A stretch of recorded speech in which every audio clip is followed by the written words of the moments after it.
Luego está la palabra los sistemas de radiación, es decir, y aquí vamos a diferenciar dos grupos generales, según dónde se colocan los elementos, los emisores, y según qué tipo de transmisión hemos utilizado para transmitir ese calor, qué tipo de fluido. Antes de empezar a explicar los diferentes grupos, cabe destacar que los sistemas convectivos, hasta ahora las que hemos hablado de radiaciones, solamente calientan el ambiente de su alrededor, es decir, impulsan el aire y al final sentiremos calor o frío cerca del emisor. Y normalmente ese aire que lo han calentado va hacia el techo, va hacia arriba y el aire frío queda abajo. Entonces no conseguimos calefactar el espacio como solemos querer. ¿Eso qué hace? Que sobredimensiona más el sistema, pongamos a tope los convectores naturales y de esa forma al final lo que conseguimos es que el aire esté muy seco en la habitación, generando irritación y generando desconfort. Y a su vez vamos a tener unas sensaciones de que todo el calor ha ido hacia arriba y los pies tengo fríos, es decir, la peor sensación, la típica sensación de una reunión de vecinos donde tienes los pies congelados y la cabeza te chirría ya, ¿no? Entonces, una de las soluciones para este problema, una solución teórica, pongo entre comillas ya que tiene sus problemas también, podría ser el sistema de transmisión radiante que se basa en calefactar previamente unos elementos constructivos de manera uniforme y estos radian ese calor de forma homogénea a todo el espacio. Utilizar la inercia térmica de lo que es la construcción, calentamos esos elementos y esos elementos van a transmitir todo el calor a todo el espacio de la vivienda o de la estancia o del espacio donde vayamos a calefactar. Y aquí destacamos pues, unas ventajas y desventajas, ¿no?, del sistema, que es un sistema de alta inercia, con lo que hemos ido repitiendo, ¿no? Tardará bastante tiempo en conseguir esa temperatura, por lo que no es una tecnología de rápida reacción, sino que es una tecnología que tiene que trabajar, necesita su tiempo para calefactar toda la masa constructiva, es decir, es una tecnología que deberíamos de utilizar en X tipos de usos de edificios donde la ocupación, por ejemplo, sea bastante constante durante todo el año. Luego aquí hay otros valores, se utilizan consignas de temperatura diferente, si está ocupado el edificio pues sí que es aconsejable, pero en nuestro tipo de sociedad donde estamos muy poco tiempo en casa pues puede que no sea lo más. Aquí al calentar pues suele haber diferentes ventajas y desventajas. Una sí que es que muchas veces por ambición queremos que calefacte más rápido y ponemos a tope el sistema, se sobrecalienta el agua que va por todo ese circuito del suelo radiante y generamos un disconfort, y también podemos generar problemas circulatorios.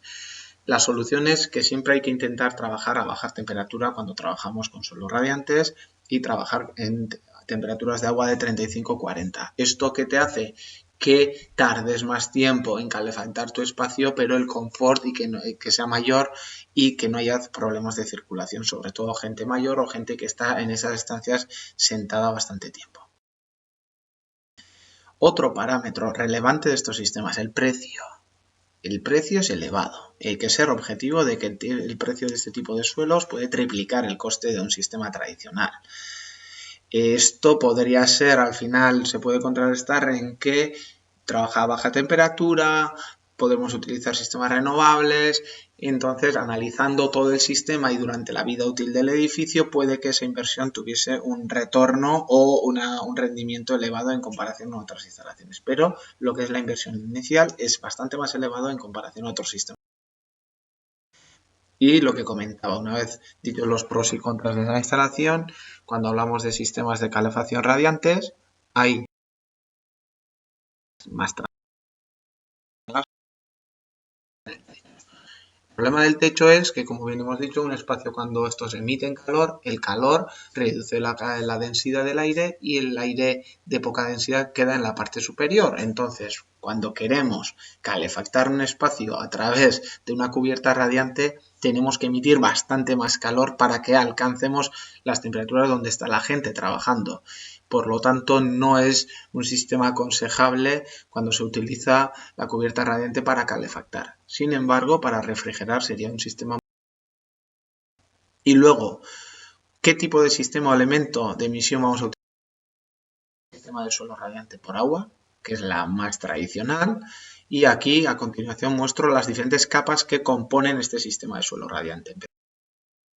Siguiendo con la banda amortiguadora, una isla,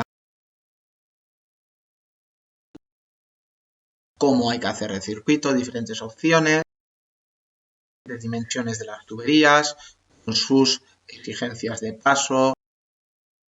También hay que tener en cuenta que este tipo de sistemas requiere un replanteo a la hora de construir, pues para saber exactamente dónde se van a construir los muros, la estructura, ya que una vez instalada, una vez colocada, resulta difícil luego de generar límites o hacer un corte en la instalación, por lo que hay que tener una ejecución y un replanteo muy cuidadoso, y esto también influye en la altura del edificio, lo cual hay que considerar también que es un...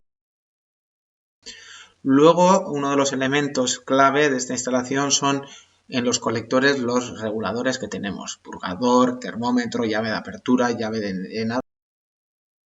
Se ve ahí a través del colector todo el sistema de emisores que tenemos en ese espacio. En este caso, pues en ese edificio parece que hay 5 estancias, hay 5 conductos de ida, 5 de retorno, y de esa forma cada estancia se puede regular cuánto queremos calefactar, cuándo y cómo, todo desde una vez ya colocada. Como veis, una de las capas que ya estamos llegando al final sería la capa del mortero de cemento.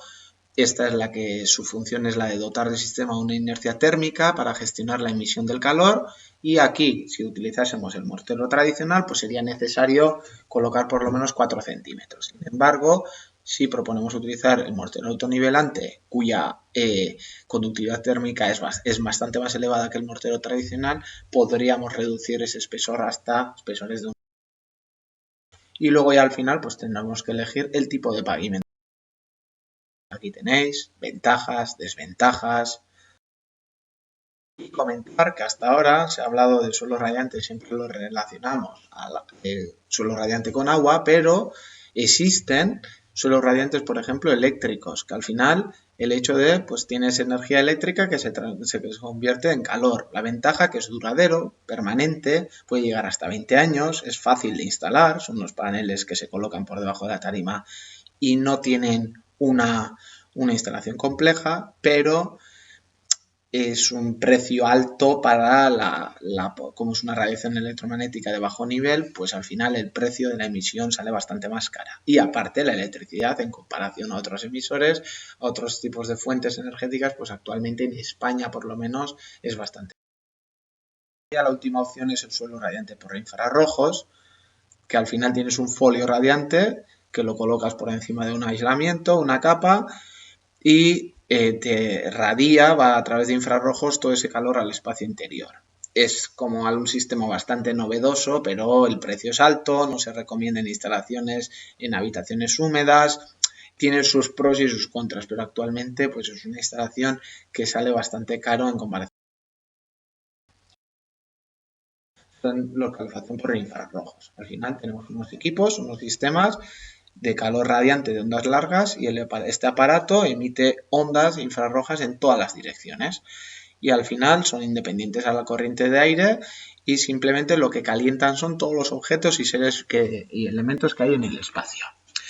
Habéis podido ver este tipo de elementos bien en las terrazas, bien en zonas industriales, pabellones, pero en residencial o en viviendas no ha sido lo más tradicional, ya que la sensación térmica muchas veces es como la sensación de que me está pegando el sol, ¿no? Entonces, pero existe, saber que existe este.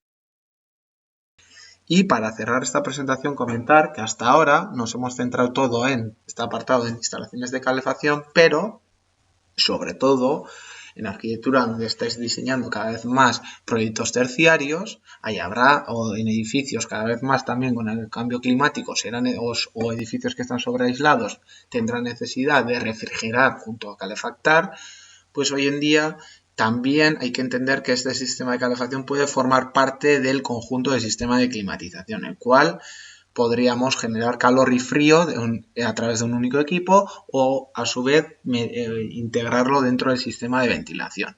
Por lo tanto, tenemos ahí ese documento y en el segundo apartado de esa sección de sistemas de climatización habrá diferente información sobre este apartado de qué tipos de sistemas hay y cómo funcionan.